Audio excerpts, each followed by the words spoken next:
So why don't people play fighting games? This is a question that I have asked myself many times before, because, I've seen it countless times where you have, people that play a lot of games, that are gamers, and they play a large variety of games. They play RPGs and open-world games and action-adventure games and strategy games and card games and shooters, and they play so many different genres of games.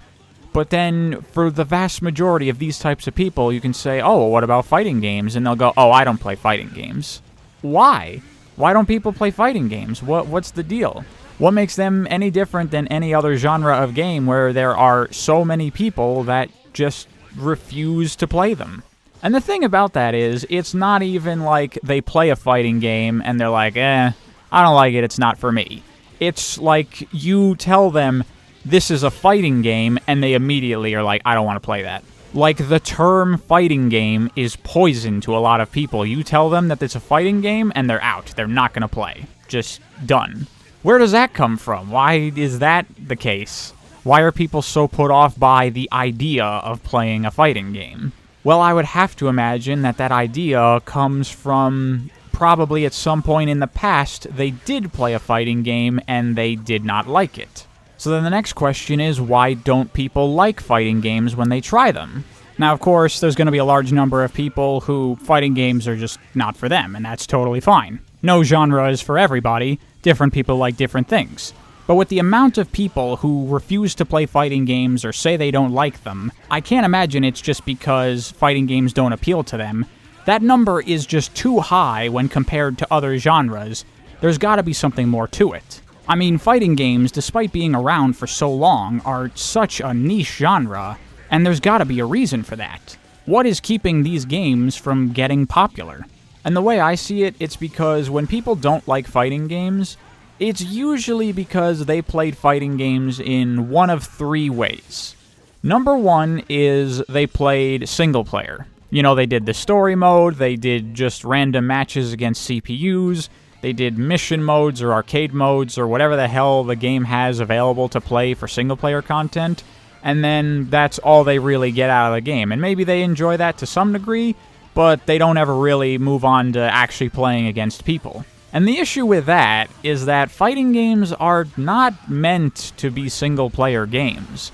They have single-player content in them, but really, the very core design and gameplay of a fighting game necessitates that you play it against another person.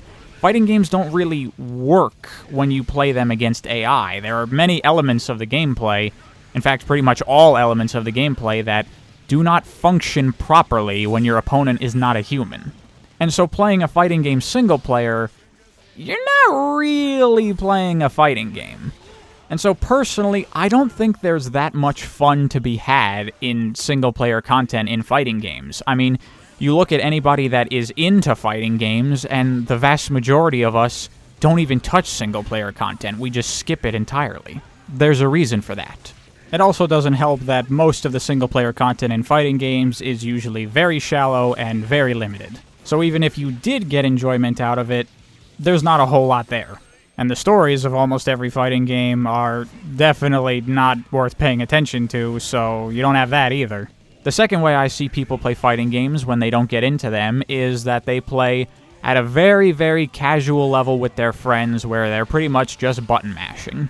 And that can be fun at first, but you're pretty much relying on just the novelty of, the spectacle of fighting, of characters that are cool, doing cool moves, and maybe seeing flashy super animations, and that's about it. And that kind of fun wears thin pretty quickly, and then people kind of get tired of it, and then they just stop playing, because they're like, it's just button mashing, and that's where that misconception comes from, that fighting games are just button mashing. There's no strategy or anything like that. That's not true at all. But people play like that, and so that's what they think that fighting games are. And even if they do understand that there's more to fighting games than button mashing, they don't know what that is, and so to them it's some unsurmountable, mysterious mountain that they don't even see. So they're just like, I just don't understand fighting games, I can't get into them. And the third way people play fighting games that I see is they go online and they get absolutely destroyed by people that are way better than them, and they go, I can't play this. Like, these people are way too good. I'm never going to be that good. Forget it. And that is understandable. You know, nobody likes to lose, and nobody likes to lose so severely and get your ass blown out so hard that you're basically not even playing the game. That can be a very off-putting thing. I totally understand that. So with those 3 reasons, I see why people don't get into fighting games. They're not really getting into the fun part of fighting games, which is playing against another player and really playing properly. The reason that people don't get into that proper fighting game play is because they don't know how to play fighting games.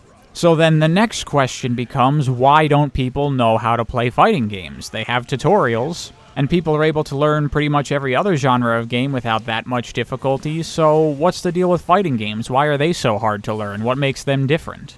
People will always say, oh, fighting games are so hard, I can't play them because this, that, or whatever. People make a lot of excuses about why they can't play fighting games or why they're too hard, and I think in almost all cases, these reasons that people give are totally off the mark. I think in reality, most people don't know why they don't like fighting games. They don't know what they find hard about them, and so they pick and choose these various random things that they do find difficult, and they cite those as the causes, when in reality they're not. For example, common things you'll hear is that, like, fighting games are too fast. I can't react to what's going on. Like, there's just way too much, way too fast for me. I can't play that. Not true at all. Despite what many people may think, we're all human beings. We all have human brains. We all have the same reaction speed. When you say fighting games are too fast for you to react to, what you're actually saying is you don't know what to be looking out for to react to, and you don't know how to react to it. Again, that's the problem, not knowing rather than not being able to. And your reaction speed, honestly, is not really that important in a fighting game. It can help you in a lot of ways, but it's not that huge of a deal in reality. I'll explain more on that later. Another thing you hear is that people don't want to spend countless hours in training mode practicing combos. You need to be able to do these super cool, long, elaborate combos in order to play fighting games, and I just don't want to spend the time training to learn all that stuff. Again, not true. Obviously, being able to do combos and stuff like that in fighting games will help you a lot, but ultimately, it's not that important, especially when you're a beginner. Combos are things that are more useful to more skilled players. For a low-level player, combos are not really that important. There is so many other things that you need to learn that are way, way, way more important than being able to do combos.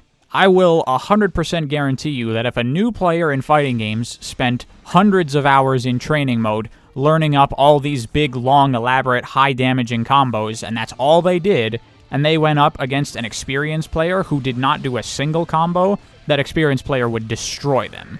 Because there is so much more to fighting games than being able to do big, long combos. Again, just like reactions, it's way less important than people actually think it is. But to that, some people might say, well, those things are still important. You still have to learn them. And true, if you want to get better, you do need to learn those things. But usually the people who say those kinds of things are total beginners who have way more important things to learn long before they get to that stuff. Why are you concerned with the fact that you might eventually have to learn something way down the line? If you even get to that point, then you're already invested and enjoying fighting games enough that you won't mind learning those things. It's just that people think that you have to learn those things up front, which you absolutely do not. And before anyone says, oh, I don't have the dexterity to precisely do the right inputs that I want to with the right timing, again, just like reaction speed, we're all humans, we all have the same capabilities as long as you learn them. If that wasn't the case, then there would not be nearly as many musicians in the world as there are. Another thing I hear is that fighting games are 1v1, so all of the pressure is on you. If you lose, that's entirely your fault. You don't have any team that you can put some of the blame on, of like, oh, I lost, but my team, they were all bad, so of course we lost. It wasn't entirely my fault. And I can understand people being off-put by that kind of thing. Pressure is definitely very real, and fighting games do have a significant amount of pressure because it all is on you. But that pressure only really exists if your concern is winning. And it really shouldn't be. Winning is not what's important when you play a fighting game, or any competitive game for that matter. What's important is having fun. And you don't need to win to have fun. A lot of people might think, but winning is what you're supposed to do.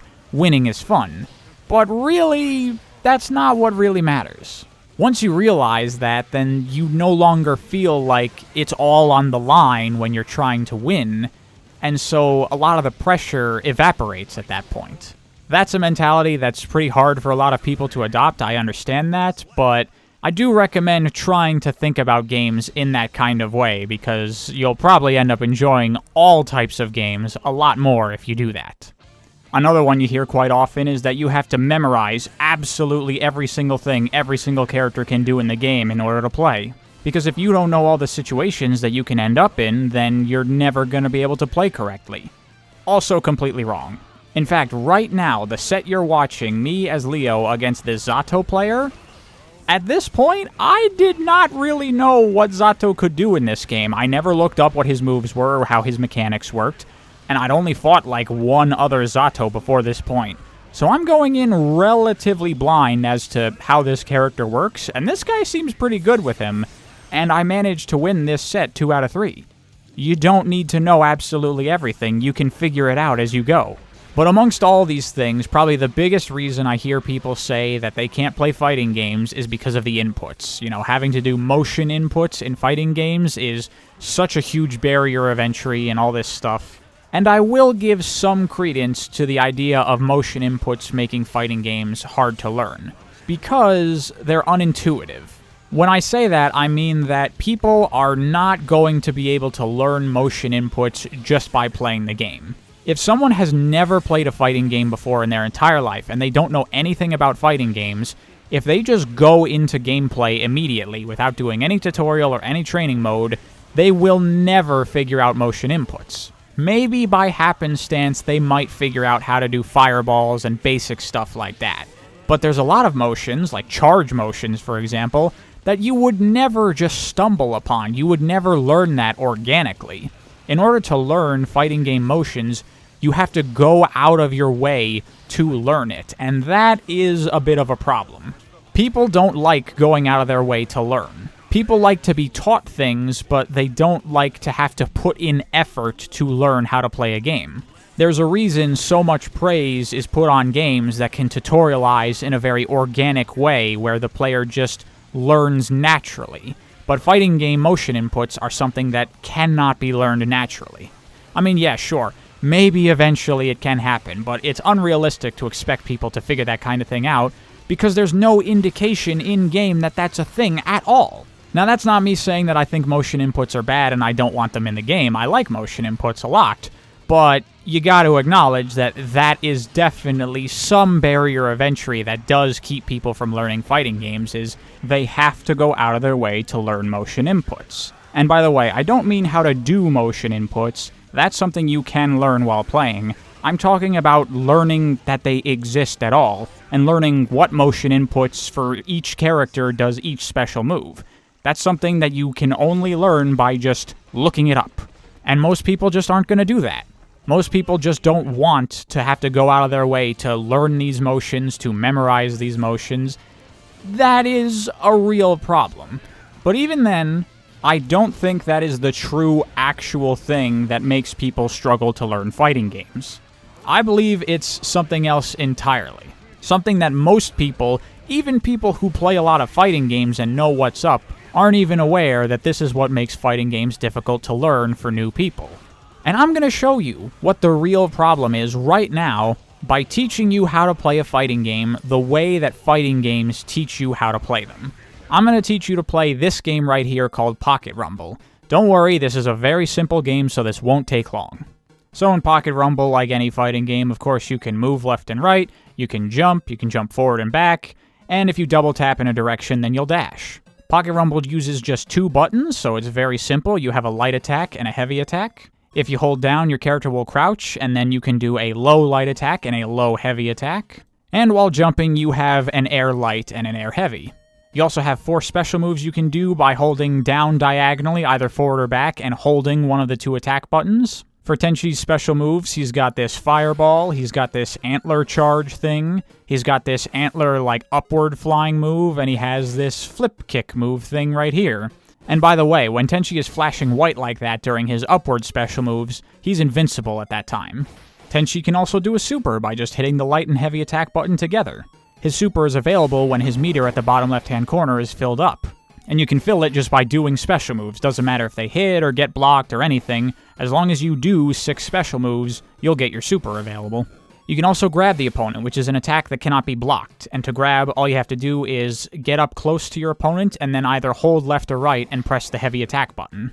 And the direction you're holding when you press it is the direction that you'll throw that character in.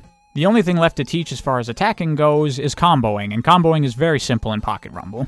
There's 2 ways to combo. Number 1 is by canceling, and canceling is just whenever one of your normal moves hits, you can immediately do a special move, and it'll hit the opponent. So if I use my heavy attack here, I walk up to June, I hit her, and then immediately go into my antler move, you'll see I get a 2-hit combo. The other way to combo is to hit an opponent with a move that puts them in enough hit stun that you have time to hit them with something else.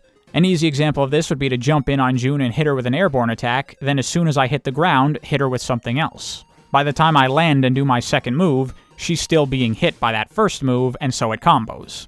And you can combine these 2 types of comboing together to create bigger combos, so I can, for example, jump in, hit her with something, hit her with some lights, and then cancel it into a special move, like this.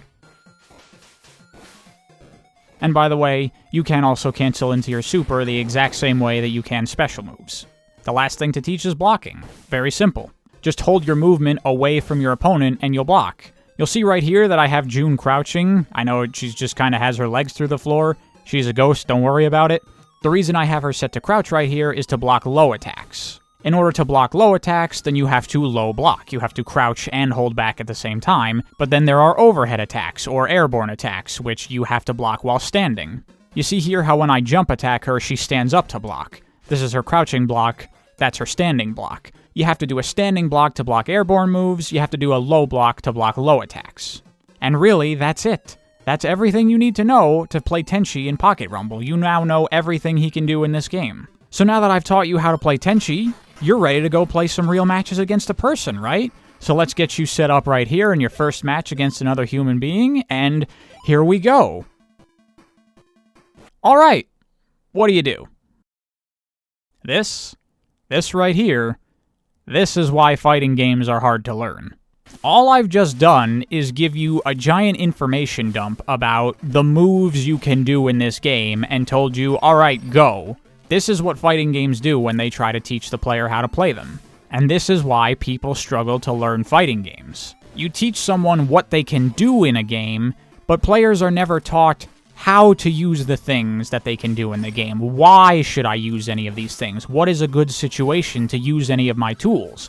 Players never are taught that, and so they don't know. They're left clueless, and so all that information they learned, it just becomes noise. They forget most of it, and then they just resort to mashing because they're anxious, because they don't know what they're doing, and there's an opponent coming at them, and so they just want to do something, and so they just start hitting buttons and using anything that they can kind of remember. And because of that, they end up getting frustrated, because they get overwhelmed and they don't know what's going on, and they just have no idea what they should be doing. This is how pretty much every fighting game on the planet teaches you how to play fighting games, and this is horrible. This doesn't teach anybody anything.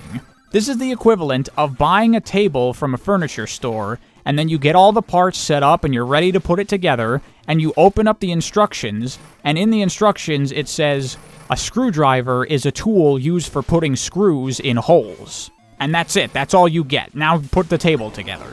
This is why people find fighting games hard to learn and don't know how to play them. Because no game actually teaches them how to play. So you don't know how to play, the game doesn't teach you how to play, and you're left completely in the dark and told figure it all out by yourself. Most players struggle to do that, and so they don't have fun. They just get frustrated and annoyed. And it's not their fault. Fighting games should do a better job of equipping players with actual tutorial information that actually teaches them how to actually play, not just lists all of the mechanics of the game and says go. So here's the thing. Figuring out what to do in a fighting game, figuring out which of these moves should I be doing, when, how, why, that is the game in fighting games. Fighting games are all about decision making. You have all of these options, decide which one to use. That is the gameplay. That is quote-unquote proper fighting game play. And that is the thing that people do not know, and so they just button mash because they don't know that they're supposed to be figuring out which move they're supposed to use. And I'm going to tell you something right now. Most people, when they play games, if they are not taught something, they will not learn it on their own. I know that probably sounds very pessimistic, but it's the truth. And I'm going to prove it right now. You ever play one of the classic 2D Sonic games? So in these games, if you hold down and you press the jump button, then Sonic will enter a spin dash. When you release down, then Sonic launches off at high speed. And when you're holding down, the more times you press the jump button, the more speed Sonic will launch off with when you release. Pretty simple stuff, I would say. Most people know that. So here's a question for you. Do you know how many revs it takes for Sonic to reach his top speed from a spin dash? Yeah, thought so. I'm willing to bet that 99% of people who have played classic Sonic games, even people who grew up with them and played them dozens of times throughout their childhood and beyond, don't know that. And in this case, that's a harmless thing to not know. You know, it doesn't really matter that much. It's not going to stop you from being able to play the game. But that's not the point. The point is, the game never teaches the player this, and so most people never learn it. Now we go over to fighting games where the thing that you're never taught is how to play at all, and people are left completely in the dark and they have no idea what's going on. So I figure while I have you, I should probably do my part and try to do what I can to teach how to play fighting games. So, as I said before, fighting games are about decision making. You have all these moves you can do, and your goal is to get your opponent's life bar to 0 using these moves. So what you need to be doing is thinking about what move to use in the current situation you're in. And before we go any further, this doesn't even require you to know all the moves. All you have to do is use a move once and realize what that move does. Now you can start to think about how to use it. Remember those Pocket Rumble matches I was showing you before? Well, the first one I showed you was actually the second match me and my friend were playing. Here's the first match, and as you can see, we're checking what our moves are. We're trying out our moves and seeing what they do, and we're internalizing that so we can think about how to use these moves when we actually start playing. But if you're a beginner, you don't have to do it like us. You can learn just one move at a time and think about how you can use it. Then you just keep doing that, and over time, gradually, you find uses for all of your different moves. And the way I see it, that requires 3 types of thinking. And these 3 types of thinking are preemptive thinking, reactive thinking, and predictive thinking. So let's start with reactive thinking, because that's the easiest one to understand. Reactive thinking is simply just to react to something that your opponent is doing and do something about it. The easiest classic example of this is your opponent jumps at you, and you anti-air them. You see that they're jumping at you, and you go, hey, they're jumping at me, I should do a move that will hit them while they're in the air. And so you do an anti-air move. This is where you can think about all the moves that you know you have and go, what move would probably be best for hitting my opponent in the air? Probably something where your character attacks upward. Now suddenly, you can see uses for moves that attack upward. This is how it starts. The thing is, while there is a number of things in fighting games you can react to, most things you can't. Most of the things that a player can do in a fighting game are going to be too fast for somebody to react to. This is why I said before that your reaction speed isn't really that important in a fighting game. It can help you react to things like that, but a lot of stuff, your reactions, no matter how fast, are not going to be useful. And I think this is a trap a lot of beginners get caught into without even realizing it. They think that you're supposed to be trying to react to everything. You're not. It's not physically possible to react to everything that happens in a fighting game. That's where the other 2 types of thinking come in. So preemptive thinking is when you don't know what your opponent is going to do, so you just try to do something that you think would be good. So let's take this moment right here. In this situation, me and my opponent are both too far away from each other to hit each other. Except wait, Tenchi has that fireball move. That's a projectile. It'll just keep going forward. So I do have one move here that it could hit the opponent in this situation. I don't really know what my opponent is thinking or what he's going to try to do in this situation, so I'll just do the fireball, because it's the only thing that either of us could do right now that would hit the other one. So that seems like a pretty good choice. So I throw the fireball, and it gets blocked. Okay, that's fine. I didn't know the opponent was going to block. I made a guess. Probably the majority of your thinking in a fighting game is gonna be preemptive. You're just doing things that you think will be good and will work. The thing is, that thinking has to be based on something. There has to be logic and reason behind your thinking. Before you do a move, you have to ask yourself, why am I doing this move? Just think about it. If you can come up with a good reason that justifies doing that move, then you're doing it correctly. You're thinking about what you should be doing and why. If you're just hitting buttons and you can't explain why you're doing anything, that's bad. All it takes is a bit of thought.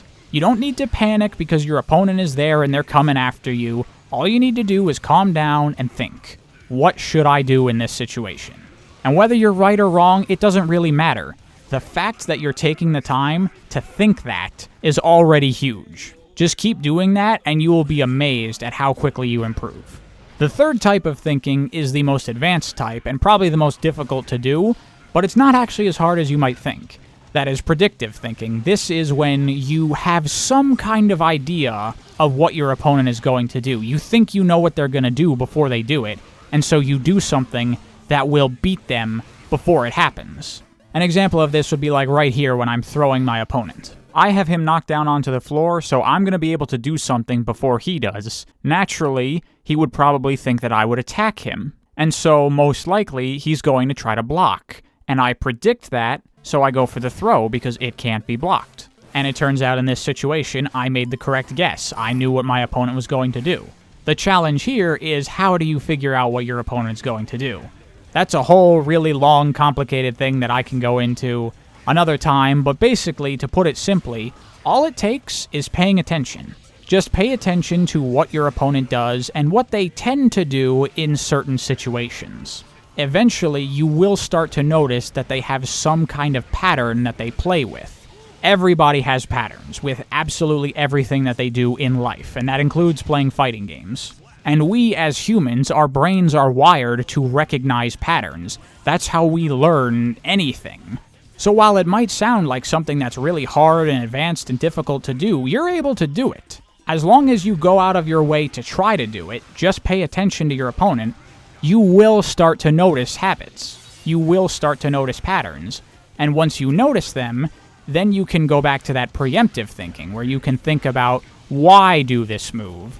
Instead of just saying, because it's good in this situation, you can say, because I know what my opponent is going to do. That will help you make better decisions. Of course, there's always the chance that you might predict your opponent incorrectly and thus make a bad decision, but that's also part of playing, trying to figure out your opponent. And also vice versa, trying to keep your opponent from figuring you out.